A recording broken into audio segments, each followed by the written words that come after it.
نحمده ونصلي ونسلم على سيدنا ومولانا محمد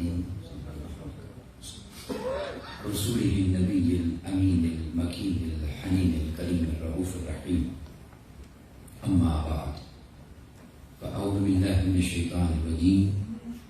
بسم الله الرحمن الرحيم. قال الله تبارك وتعالى في الكلام المجيد والفرقان الحميد: ومن يعمل من الصالحات من ذكر أو أنثى وهو مؤمن فأولئك يدخلون الجنة ولا يظلمون نقيرا. صدق الله مولانا العظيم. قال الله تبارك وتعالى في شان حبيبه مخبرا وآمرا: إن الله وملائكته يصلون على النبي يا أيها الذين آمنوا صلوا عليه وسلموا تسليما. مولاي صل وسلم دائما أبدا على حبيبك خير الخلق كلهم. يا رب بالمصطفى بلغ مقاصدنا واغفر لنا ما مضى يا واسع الكرم. اللہ رب العزت خالق کائنات اللہ جل مجدہ کی حمد و ثنا پیارے آقا کریم علیہ الصلوۃ والسلام کی بارگاہ میں عاجزانہ ہدیہ درود و سلام کے بعد تمام احباب اور سامعین کو السلام علیکم ورحمۃ اللہ وبرکاتہ. الحمدللہ تعالی اللہ رب العزت کے فضل و احسان سے ہفتہ وار اس بابرکت محفل حمد و نعت و درس و بیان میں ہم سب شریک ہیں، اور خاص طور پر اس محفل پاک کا جو اثار ثواب ہے محترم مرحوم و مغفور محمد رضی نیازی صاحب رحمۃ اللہ تعالیٰ علیہ، ان کی روح کے اثار ثواب کے لیے اللہ تبارک و تعالیٰ ان کے درجات کو بلندی عطا فرمائے. میں نے آپ کے سامنے سورہ النساء کی آیت مبارکہ نمبر 124 تلاوت کرنے کی سعادت حاصل کی، جس میں اللہ رب العزت نے ارشاد فرمایا: وَمَن يَعْمَلْ مِنَ الصَّالِحَاتِ مِن ذَكَرٍ أَوْ أُنثَىٰ، اور جو کوئی بھی اعمال صالحہ کرتا ہے، خواہ وہ مرد ہوتا ہے یا کوئی عورت، وَهُوَ مُؤْمِنٌ، مرد یا عورت کی شرط و تمیز نہیں ہے، ضروری یہ ہے کہ وہ صاحب ایمان ہو، کیونکہ آگے آخرت کے اجر کا ذکر ہے، اور آخرت کا اجر جو ہے وہ ایمان کے ساتھ ہی نصیب ہوتا ہے. ورنہ جو کوئی بھی اعمال صالحہ کرتا ہے، مرد ہے یا عورت ہے، اور وہ صاحب ایمان ہو اگر، تو اللہ رب العزت نے ارشاد فرمایا: فَأُولَئِكَ، یہ وہ لوگ ہیں، يَدْخُلُونَ الْجَنَّةَ، اللہ رب العزت ان کو جنت میں داخل فرمائے گا، وَلَا يُظْلَمُونَ نَقِيرًا، اور ان کو اپنی بارگاہ سے اجر اس طرح عطا کرے گا کہ ان کے اجر میں ایک تل برابر بھی کمی نہیں ہوگی.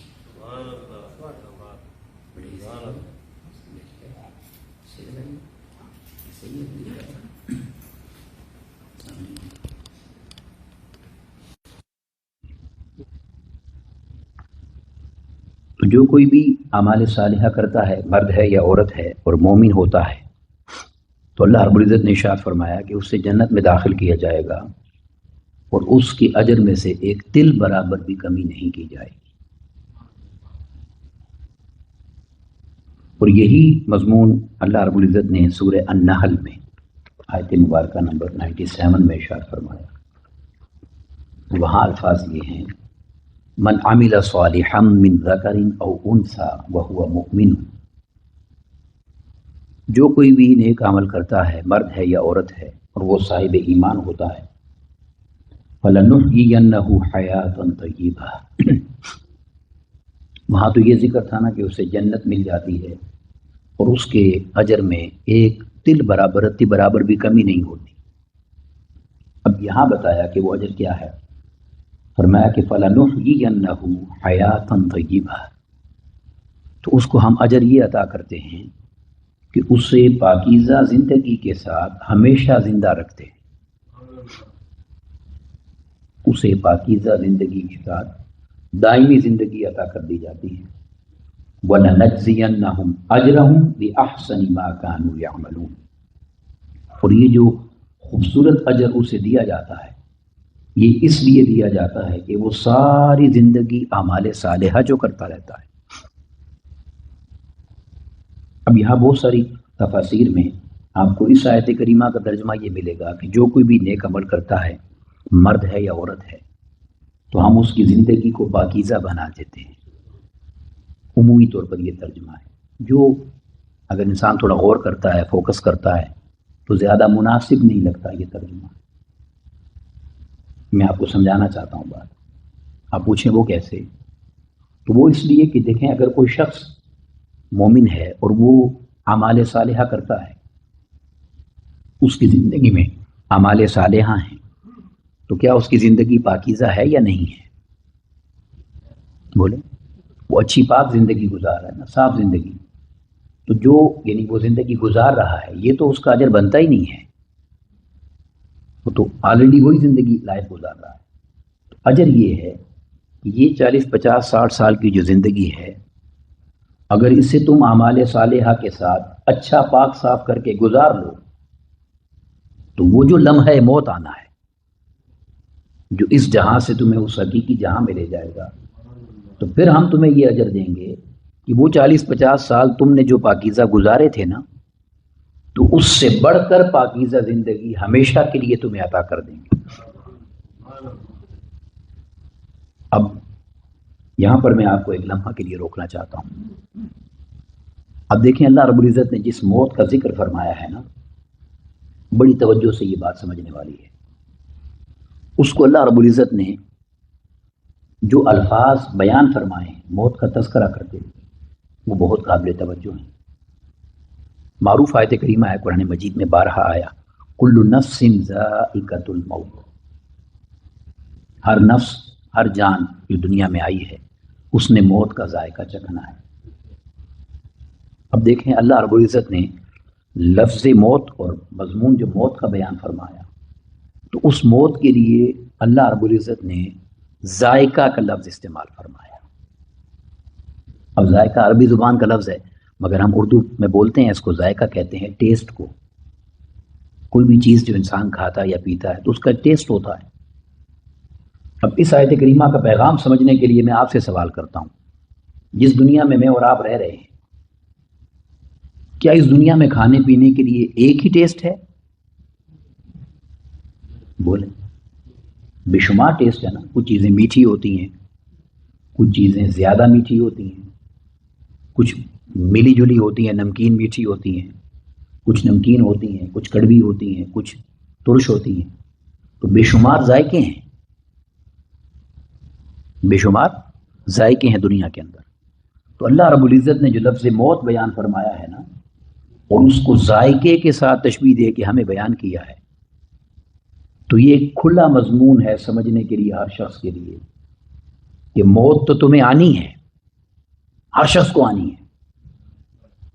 اب جیسی زندگی گزارو گے نا تم، ویسا ہی ذائقہ تمہیں موت کے وقت ملے گا۔ بس یہ ہے ساری زندگی کا نچوڑ۔ وَهَدَيْنَاهُ النَّجْدَيْنِ، ہم نے تمہیں دونوں راستے دکھا دیے، چاہے تو اس راستے پر چلو جو دائیں ہاتھ والا راستہ ہے، اور چاہے تو بائیں ہاتھ والے راستے پر چلو۔ اب دایاں ہاتھ اور بایاں ہاتھ یہ ایک اتنی بڑی تشبیہ ہے جب ہم دین کی بات کرتے ہیں، شریعت کی بات کرتے ہیں کہ نام اعمال دائیں ہاتھ میں آئے گا یا بائیں ہاتھ میں آئے گا، تو یہ ساری کہانی واضح ہو جاتی ہے اس سے۔ تو اب یہ جو ذکر اس آیت کریمہ میں کیا جا رہا ہے، دونوں مقامات پر جو آیا ہے، سورہ نساء کی آیت مبارکہ نمبر 124 میں بھی اور سورہ نحل کی آیت مبارکہ نمبر 97 میں بھی، تو اس میں چونکہ اعمال صالحہ کا ذکر ہے، تو اس کا مطلب یہ ہے کہ یہ وہ ہیں جو دائیں ہاتھ والے ہوں گے، نام اعمال جن کے دائیں ہاتھ میں دیا جائے گا۔ اب اعمال صالحہ کرنے والا شخص بھی ہر کوئی ایک جیسا نہیں ہوتا۔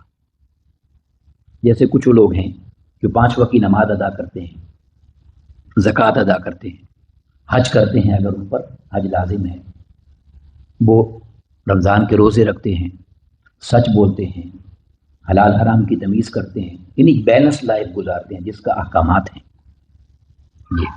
اب ایک وہ شخص ہے جو 5 وقت نماز بھی ادا کرتا ہے اور 5 وقت کے ساتھ وہ نفل نماز بھی ادا کرتا ہے، وہ تہجد بھی ادا کرتا ہے، وہ چاشت بھی ادا کرتا ہے، وہ اشراق بھی ادا کرتا ہے، وہ اوابین کے نوافل بھی ادا کرتا ہے، وہ ہر نماز کے ساتھ کثرت سے نوافل بھی ادا کرتا ہے، ذکر اذکار بھی کرتا ہے، تسبیحات بھی کرتا ہے، جیسے ہم نے محترم رضی علیہ صاحب کو دیکھا اپنی زندگی میں۔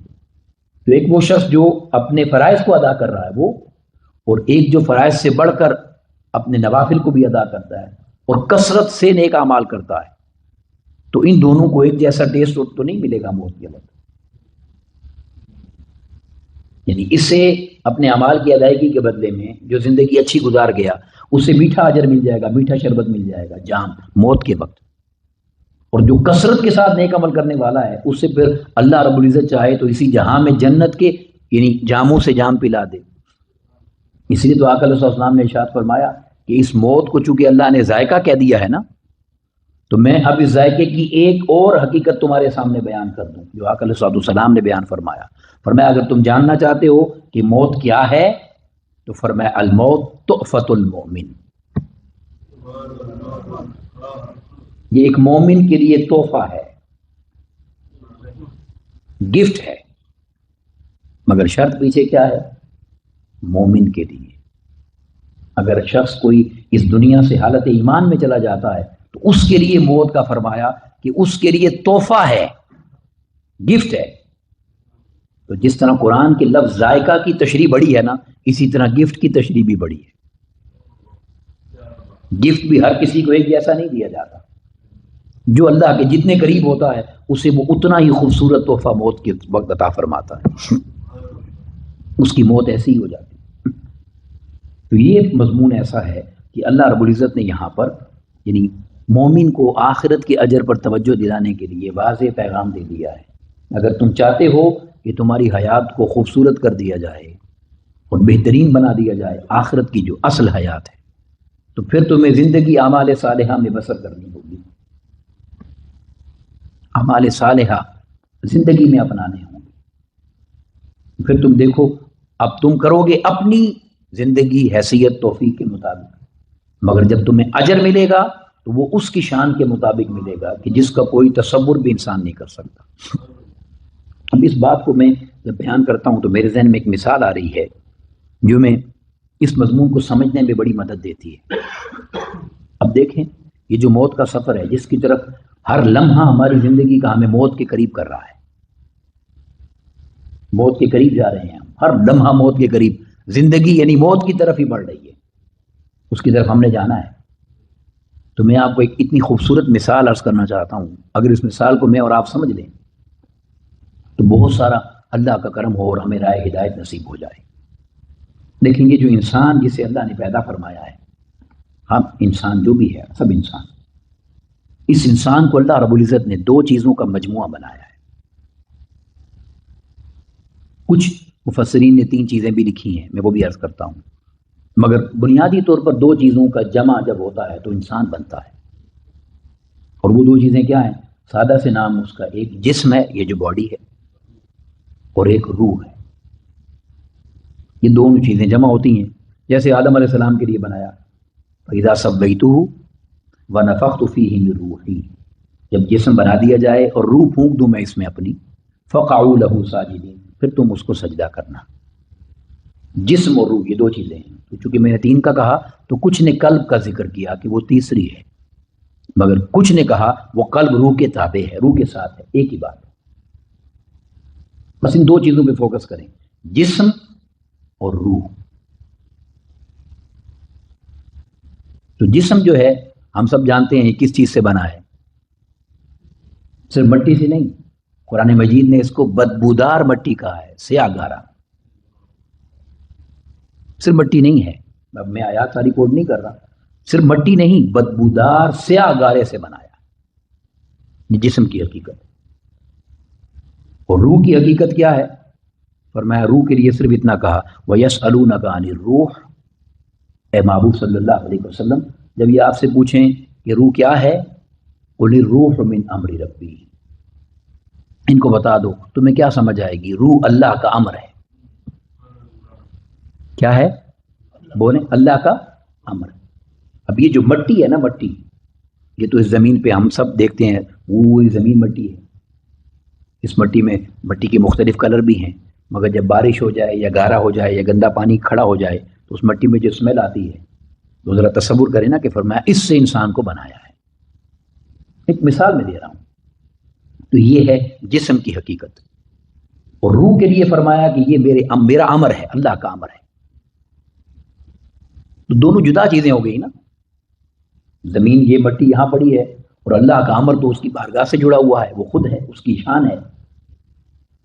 تو جس طرح یہ دو مختلف چیزیں ہیں نا، تو ان دونوں چیزوں کا مزاج بھی جدا ہے، ان کی ضروریات بھی جدا ہیں، اور ان کی طلب بھی جدا ہے، اور ان کا رہن سہن بھی جدا ہے۔ جیسے آپ دیکھیں، آپ دنیا میں دیکھ لیں، مختلف ممالک میں چلے جائیں تو ہر ملک کا اپنا رہن سہن ہے، اپنی زبان ہے، اپنا جینا مرنا ہے، ہر کسی کا اپنا طور طریقہ ہے نا۔ تو اسی طرح یہ دو جدا چیزیں ہیں، مٹی کا مزاج اور ہے اور روح کا مزاج اور ہے۔ بڑی سادہ بات ہے، سمجھ لیں، مٹی چونکہ گندگی ہے، زمین کی طرف اشارہ ہے، بدبودار مٹی کا ذکر ہے، تو یہ جسم جو ہے اس کا تقاضا ہمیشہ یہ ہوتا ہے کہ یہ گناہ کی طرف بڑھتا ہے، اس کی لذت گناہ میں ہے۔ تو روح چونکہ اس دنیا کی چیز نہیں ہے، وہ اللہ کے امر سے آئی ہے، تو روح کی ڈیمانڈ ہمیشہ نیک عمل ہوتا ہے، چھوٹے سے چھوٹا نیک عمل، یعنی ایک بار سبحان اللہ کہہ دیا نا، اور پوری نماز پڑھ لی، قرآن مجید کی تلاوت کر لی، بڑے سے بڑا عمل کر لیا، یہ چھوٹے سے چھوٹے عمل سے لے کے بڑے سے بڑے عمل تک یہ روح کی طاقت بن جاتا ہے، اور چھوٹے سے چھوٹے گناہ سے لے کے بڑے سے بڑے گناہ تک یہ جسم کی طاقت بنتا ہے، نفس کی، یہ نفس جو ہے جسم، اس کی طاقت بن جاتا ہے۔ اب ذرا دیکھیں قرآن مجید کو، ذرا غور سے دیکھیں، اگر ایک شخص ساری زندگی کثرت سے گناہ کرتا ہے، نافرمانی زیادہ کرتا ہے، نیکی کم کرتا ہے، تو اس نے زیادہ طاقت اپنے نفس کو دی ہے نا، جسم کو، نفس کو پالا ہے، تو وہ نفسانی خواہشات میں چلا گیا، وہ نفس کا پیروکار ہو گیا، نفس کا غلام ہو گیا۔ اور مقابلے میں وہ شخص ہے جو گناہ سے بچتا ہے اور نیکی سے اپنے آپ کو جوڑتا ہے، تو وہ روح کا خادم ہو جاتا ہے، وہ روح کی خدمت میں لگ جاتا ہے، وہ روح کی سنگت میں چلا جاتا ہے۔ اسی کو تو ہم روحانیت کہتے ہیں نا، اللہ والوں کو ہم جو کہتے ہیں یہ روحانیت والے ہیں، تو روحانیت کیا ہے؟ یہ کوئی بلا تو نہیں ہے، وہ گناہوں سے بچ کر نیکی پر استقامت ہے۔ تو دو طرح کے لوگ دنیا میں ہوتے ہیں، کچھ وہ ہوتے ہیں جو نفس کی خدمت میں لگ جاتے ہیں، اور کچھ وہ ہوتے ہیں جو روح کی خدمت اور تابعداری میں لگ جاتے ہیں۔ اب ذرا غور سے سنیں، موت ہر کسی کو آنی ہے، چاہے وہ نفس کی خدمت کرے یا روح کی خدمت کرے، غور سے سمجھیں اس بات کو۔ موت ہر کسی کے لیے ہے، چاہے وہ نفس کا خادم ہے یا روح کی خدمت کرنے والا ہے، مگر اللہ نے قرآن مجید میں کیا فرمایا؟ کل نفس ذائقۃ الموت، یہ موت ہمیشہ نفس کو ہی آتی ہے، روح کے لیے کوئی موت نہیں ہے۔ پورے قرآن مجید اس لیے نہیں ہے کہ وہ تو اللہ کا امر ہے، تو اللہ کے امر کو معاذ اللہ کیا فنا اور موت ہوگی، استغفر اللہ، اس کا امر تو باقی ہے، ہمیشہ رہنے والا ہے۔ تو جس نے ساری زندگی گناہ کر کے نفس کو پالا ہے نا، وہ مر گیا، ختم ہو گیا، اس کا تو اختتام ہو گیا، اس نے ساری زندگی جو کچھ کمایا تھا وہ رائے گاں گیا، ایک موت کے تھپڑ سے سب ختم ہو گیا، نفس کا اینڈ ہو گیا۔ اور جس نے ساری زندگی روح کی خدمت کی اور تابعداری کی، ایک وقت اللہ والوں کی زندگی میں ایسا بھی آتا ہے کہ وہ ساری زندگی جب نیکی پر استقامت پا جاتے ہیں، گناہ سے بچتے چلے جاتے ہیں، کثرت سے نیک اعمال کرتے ہیں اور گناہ سے خود کو محفوظ کرتے چلے جاتے ہیں، تو چونکہ نفس کی خوراک ساری اس گناہ سے بننی ہے، تو ان کی زندگی میں ایک لمحہ ایسا آتا ہے کہ زندگی میں ہی یہ نفس فنا ہو جاتا ہے، جسے اللہ والے اس جملے سے بیان کرتے ہیں اور لوگوں کو پیغام دیتے ہیں، موتو قبل ان تموتو۔ اب اس کا میں ترجمہ کرنا چاہتا ہوں، غور سے سنیے گا۔ موتو قبل ان تموتو، یعنی اللہ والے یہ کہہ رہے ہیں کہ جس موت نے تجھے مارنا ہے نا، تو اس موت کو خود ہی مار دے، یعنی جس نفس نے تیرا خاتمہ کرنا ہے تو خود اس کو ختم کر دے۔ اب آپ مجھے بتائیں، میں نتیجے بھی لانا چاہتا ہوں۔ دیکھیں، جس نے ساری زندگی گناہ کیے اس نے نفس کو پالا، اور جس نے ساری زندگی نیکیاں کی اس نے روح کو پالا، ایسا ہی ہے۔ اب کیا ان دونوں کی موت ایک جیسی ہے؟ بولیں، کل نفس ذائقۃ الموت ہے نا، تو جس نے نفس کو پالا، چاہے جتنی بھی پاور اس نے اکٹھی کر لی، اس کے لیے موت ہے، اور موت خاتمہ ہے. اور جس نے روح کو پالا ہے اس کے لیے تو کوئی موت بولیے نہیں ہے. اس لیے شاعر نے کہا، کون کہتا ہے کہ مومن مر گئے، بات ساری ایمان کی ہے. مومن قید سے چھوٹے وہ اپنے گھر گئے. ان کے لیے موت نہیں ہے. موت تو اس کے لیے ہوگی جو نفس کی خدمت میں لگا رہے گا، اور جس نے روح سے تعلق جوڑا ہے اور سنگت بنائی ہے اس کے لیے کوئی موت بولے نہیں ہے. اب میں مثال دے دیتا ہوں. آپ نے نام سنا حضرت خواجہ باقی باللہ رحمۃ اللہ تعالیٰ علیہ. انہوں نے اپنے غلاموں کو اور مریدین کو نصیحت کی، اور نصیحت یہ کی کہ میرا جنازہ اس سے پڑھوانا، غور سے سنیں، جس نے زندگی میں عصر عشاء کی سنتیں قضا نہ کی ہوں. عصر اور عشاء کی سنتیں جو آپشنل ہیں وہ قضا نہ کی. اور دوسری شرط یہ ہے میرا جنازہ وہ پڑھائے جس نے کبھی تہجد قضا نہ کی. اب آپ بتائیں، جس نے نفل اور آپشنل سنتیں کبھی قضا نہیں کی، اس کے فرائض کی ادائیگی کا عالم کیا ہوگا، اور اس کی روح کی پاور اور طاقت کا عالم کیا ہوگا. تو مریدین گھبرا گئے اور انہوں نے کہا، حضرت کیا اس زمانے میں ایسے لوگ بھی ہیں؟ ایسا کون ہے؟ تو آپ نے فرمایا یہ تمہارا کام نہیں ہے. تم بس ایسا کرو کہ میری تدفین کی تیاری کرنا اور جنازگاہ لے جانا میرے جنازے کو. وہ خود ہی آ جائے گا نقاب پوش ایک شخص، اور وہ اپنا تعارف بھی تمہیں خود ہی کروا دے گا. اب جب ان کا وقت آیا اور جنازگاہ میں لے گئے، دور سے گھوڑے پر سوار شخص آیا اور اس نے آ کر کہا جنازہ میں نے پڑھانا ہے. مریدین نے پوچھا کہ آپ کی نشانی کیا ہے، پہچان کیا ہے؟ انہوں نے وہی بات کر دی کہ نہ میں نے کبھی عصر عشاء کی سنتیں قضا کی ہیں، نہ کبھی اللہ کے فضل سے نماز تہجد قضا ہو. نقاب پوشتے جنازہ پڑھایا اور تدفین کے لیے میت قبرستان لے گئے. اور جب قبر میں تدفین ہو گئی تو کچھ لوگ جو خاص قریب کھڑے تھے انہوں نے کہا کہ اگر آپ مناسب سمجھیں تو ایک لمحے کے لیے چہرے سے پردہ ہٹائیں تاکہ ہم دیدار کر لیں اتنا نیک شخص کون ہے جس نے زندگی میں عصر عشاء کی سنتیں اور تہجد بھی قضا نہیں کی. تو انہوں نے جب مسکرا کر اپنے چہرے سے نقاب اٹھایا تو وہ اپنے پیر صاحب جن کو قبر میں اتارا تھا وہی حضرت خواجہ باقی باللہ سامنے کھڑے. اب مریدین نے کہا حضرت یہ کیا معاملہ ہے؟ اب انہوں نے یہ جواب دیا جو پورا مضمون میں نے آپ کو سنا ہے. فرمایا وہ جس کو تم نے دفن کیا وہ فانی تھا، فنا ہو گیا، اور یہ جو تمہارے سامنے کھڑا ہے اس سے اللہ نے بقا عطا کر دی. یہ جو ترجمہ میں نے آپ کو حضور شیخ الاسلام کا دیا نا، میں نے کہا دیگر ترجموں میں آپ کو یہ مضمون نہیں ملے گا. وہ لکھتے ہیں کہ جو نیک عمل کرتا ہے، مرد ہے یا عورت مومن ہے، ہم اس کی زندگی کو پاکیزہ کر دیتے ہیں. مگر ترجمہ یہ ہے فَلَنُحْيِيَنَّهُ حَيَاةً طَيِّبَةً، تو ہم اسے پاکیزہ زندگی کے ساتھ ہمیشہ زندہ رکھتے ہیں. وہ پاکیزہ زندگی کے ساتھ ہمیشہ زندہ رہتا ہے، اور وہ جب زندہ رہتا ہے تو اس کی زندگی پھر اس دنیا سے بہت بہتر ہو جاتی ہے، بہت بہتر ہوتی ہے. کیونکہ جو اجر اللہ کے ہاں بندہ مومن کے لیے تیار کیا گیا ہے اس اجر کے لیے تو قرآن مجید میں جگہ جگہ یہ کہا کہ تم اس کا تصور بھی نہیں کر سکتے کہ وہ اجر کیا ہے. مگر یہ بات ذہن نشین کر لیں کہ اس اجر تک جانے کے لیے اور اس اجر کو پانے کے لیے بہت زیادہ کوشش اور محنت کرنی ہوتی ہے. اور وہ کوشش اور محنت کیا ہے؟ وہ عمل صالح ہے.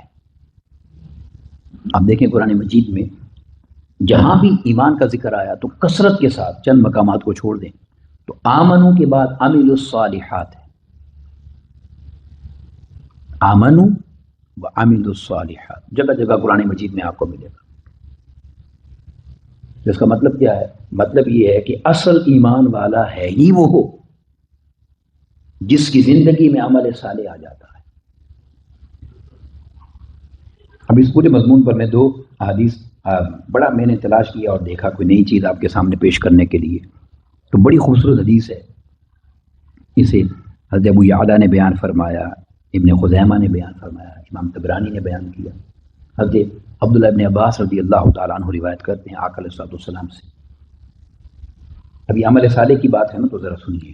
آقا علیہ السلام نے فرمایا علی کل من الانسان صلاۃ کل یوم، جو بھی تم میں سے شخص ہے، مسلمان ہے، ہر انسان کا یہ جو جسم ہے نا، باڈی، اس باڈی کا ایک ایک آرگن جو ہے، ایک ایک جو عضو ہے، حصہ ہے، اس ہر حصے پر نماز لاتے ہیں. یعنی تمہارے ہاتھوں کی بھی نماز ہے، تمہاری آنکھوں کی بھی نماز ہے، تمہاری زبان کی بھی نماز ہے، تمہارے کان کی بھی ہے، تمہارے جسم کی ہے، پاؤں کی ہے. یہ آقا علیہ السلام نے ارشاد فرمایا. فقال رجل من القوم، ایک شخص تھا، اس نے کہا یا رسول اللہ صلی اللہ علیہ وسلم ھذا من اشد ما اتیتنا بہ، جو شریعت آپ ہم تک لے کر آئے ہیں اس شریعت میں یہ انتہائی مضبوط اور مشکل ترین حکم ہے. یعنی آپ دیکھیں، ہم اگر 5 وقت کی نماز پڑھیں تو اللہ کا شکر ہے، ہاتھوں کی نماز الگ پڑھنی ہے، آنکھوں کی نماز الگ پڑھنی ہے، پورے جسم کے ہر روز کی نماز الگ پڑھنی ہے. تو اس نے کہا یا رسول اللہ صلی اللہ علیہ وسلم یہ تو دین میں بڑا سخت حکم ہے جو دین آپ لائے ہیں، اس میں اس کی وضاحت فرمائیں. اب اس کا جواب آقا علیہ السلام نے دیا.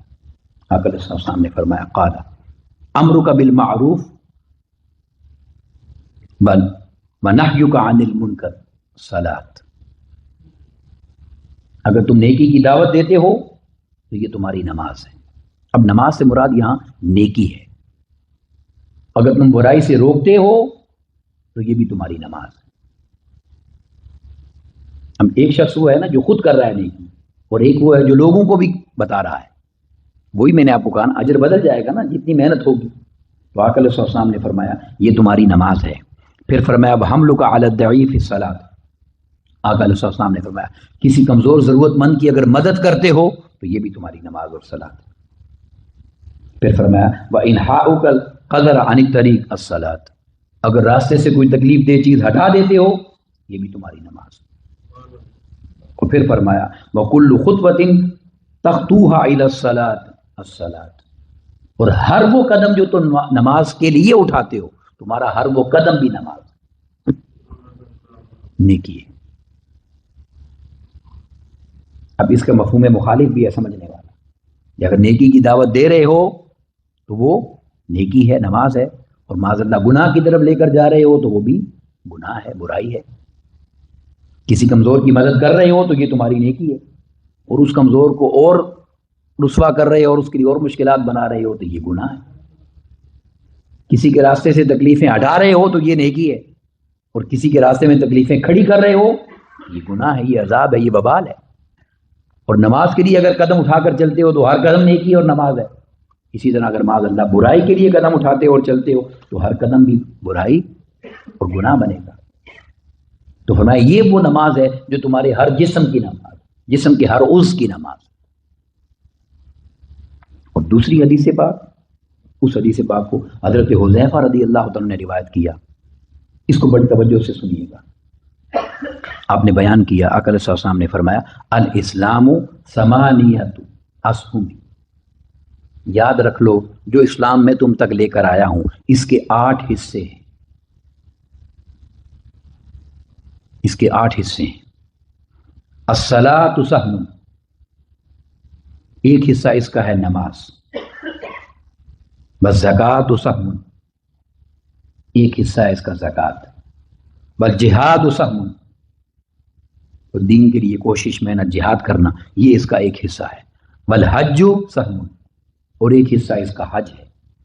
وصوم رمضان سہم، اور رمضان کے روزے رکھنا بھی ایک حصہ ہے دین کا.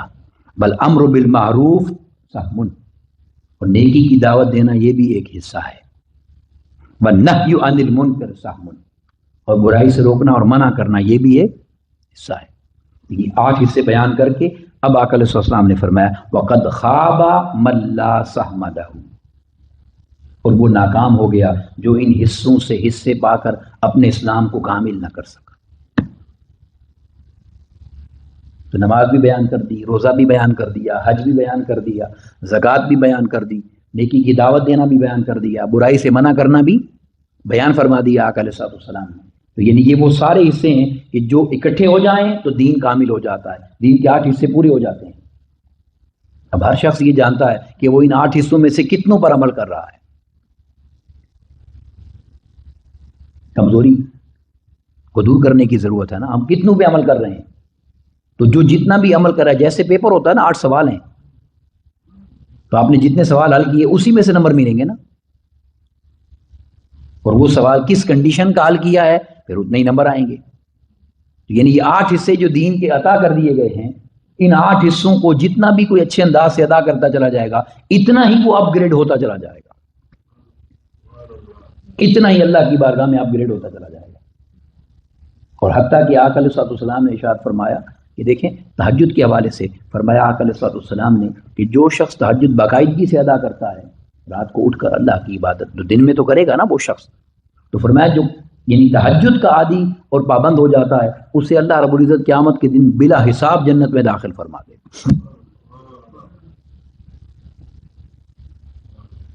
اللہ کا شکر ہے کہ محترم رضی نیازی صاحب کو ہم نے دیکھا کہ وہ ان تمام امور کو احسن انداز سے ادا کرنے والے تھے، ان تمام امور کو احسن انداز سے ادا کرنے والے تھے، چاہے وہ نماز کی بات ہے، چاہے روزے کی بات ہے، حج زکوٰۃ کی بات ہے، صدقہ خیرات کی بات ہے، کسی کی مدد کرنے کی بات ہے، کسی کے راستے سے تکلیفیں ہٹانے کی بات ہے، حتیٰ کہ جو عمل بھی اللہ رب العزت نے دین اسلام میں عطا فرمایا تو جہاں تک اللہ کی مدد ہوتی تھی وہ ہر جگہ پر اس عمل کو پورا کرتے تھے۔ اور ایک تو ہوتا ہے نا کہ خود عمل کرنا، مگر ان دونوں حدیث میں جو ذکر آیا ہے وہ کیا ہے کہ دعوت دینا، نیکی کی اور برائی سے روکنا۔ تو جہاں وہ خود عمل پیرا تھے وہاں اپنے ساتھ والوں کو بھی عمل کرنے کی دعوت دیتے تھے، اور جہاں کمزوری ہوتی تھی اس کو ترک کرنے پر وہ ساری زندگی اپنی اسی طرح گزار کے گئے۔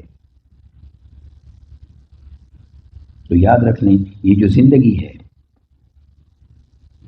اس زندگی کو ایک اللہ والے نے بڑی پیاری مثال کے ساتھ بیان کیا ہے، یہ میرے اور آپ کے لیے سبق ہے۔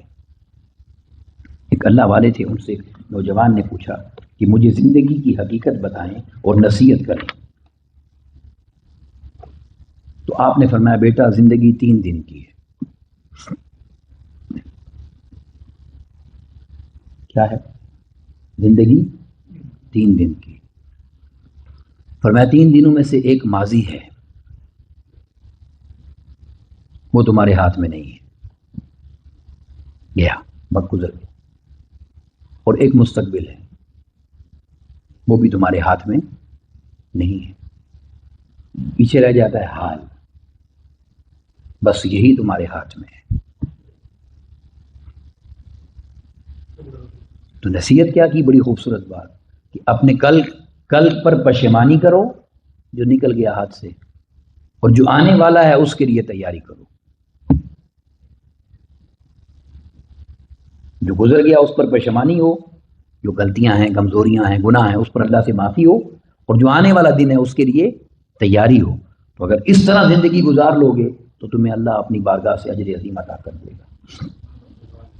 تو میری اللہ کے حضور دعا ہے کہ اللہ ہمیں ان باتوں کو سمجھ کر ان پر عمل کرنے کی توفیق عطا کرے، اور اپنی زندگی کو بہتر بنانے کی ہمیں توفیق نصیب فرمائے، اور اللہ رب العزت تمام مرحومین کی بالخصوص محترم رضی نیازی صاحب کی کامل بخشش و مغفرت فرمائے، اور ان کے درجات بلند فرمائے، اور انہیں جنت و فردوس کے اندر اعلیٰ و رفع مقام عطا فرمائے۔ وما علینا الا البلاغ المبین۔ السلام علیکم ورحمۃ اللہ وبرکاتہ۔